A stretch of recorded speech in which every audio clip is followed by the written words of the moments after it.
Welcome friends. आज हम Lucent जी के एक्सप्रेस के सीरीज को आगे बढ़ाते हुए आज का हमारा टॉपिक है मानचित्र की रेखाएं।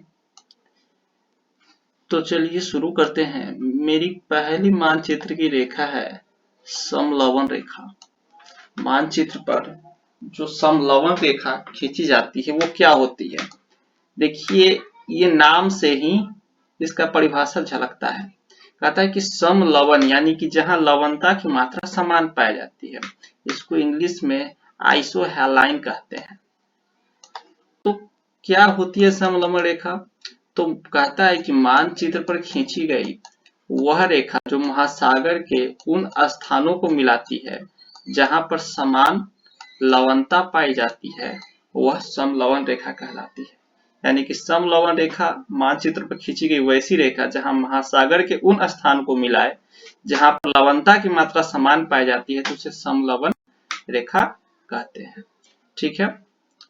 अगली रेखा है मानचित्र पर खींची गई रेखा समदाब रेखा, जिसे हम आइसोबार्स कहते हैं। समदाब फिर से जहां दाब समान हो। तो कहता है कि समान वायु दबाव वाले स्थानों को जोड़ने वाली रेखाएं समदाब रेखा कहलाती है। यानी कि मानचित्र पर वैसे खींची गई रेखा, मानचित्र पर वैसे खींची गई रेखा जो समान वायु दबाव वाले स्थानों को एक दूसरे से जोड़े, तो वो रेखा जो है वो समदाब रेखा कहलाती है। ठीक। अगली रेखा है हमारी समगहरी रेखा है, जिसे हम आइसोबार्स कहते हैं। तो आइसोबार्स क्या है? तो समगहरी रेखाएं समान गहराई के समुद्र स्थलों को जोड़ने वाली रेखाएं हैं, जिसे समगहरी रेखाएं कहलाती है। यानी कि मानचित्र पर खींची गई वैसी रेखा जो समुद्र के वैसे स्थलों को जोड़े जहां पर समुद्र की गहराई एक समान हो, तो वैसी रेखाएं समगहरी रेखाएं कहलाती है। ठीक है। अगली रेखा है समोच्च रेखा।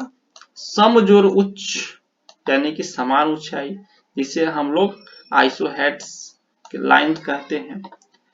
तो ये क्या होती है समोच्च रेखा?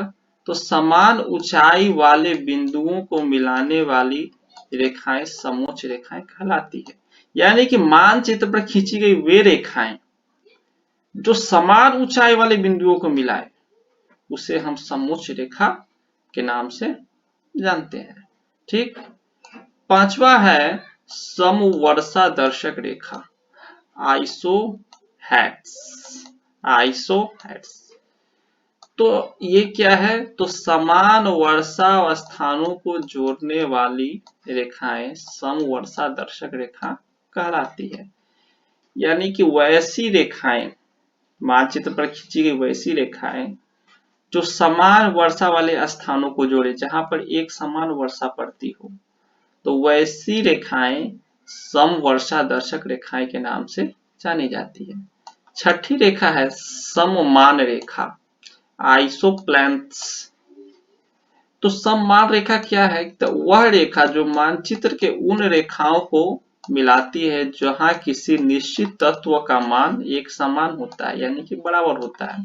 यानी कि मानचित्र पर वैसी रेखाएं जहां पर किसी विशेष तत्व का मान एक समान हो, जैसे कहीं पर एल्यूमिनियम, एक स्थान पर एल्यूमिनियम मिल रहा है तो दूसरे स्थान पर भी एल्यूमिनियम, तो एल्यूमिनियम की समान मात्रा जो दो स्थानों पर है, तो उन दो स्थानों को मिलाने वाली रेखाएं क्या कहलाती है? सममान रेखा। यानी कि एल्यूमिनियम की मान उस पार्टिकुलर स्थान पर भी समान है और दूसरे पार्टिकुलर स्थान पर भी समान है, तो उस दोनों रेखाओं को, उन दोनों स्थानों को जो मिलाएगी वो रेखा सममान रेखा कहलाती है। ठीक है। अगली रेखा है समधूप रेखा, जिसे हम आइसोहील्स कहते हैं।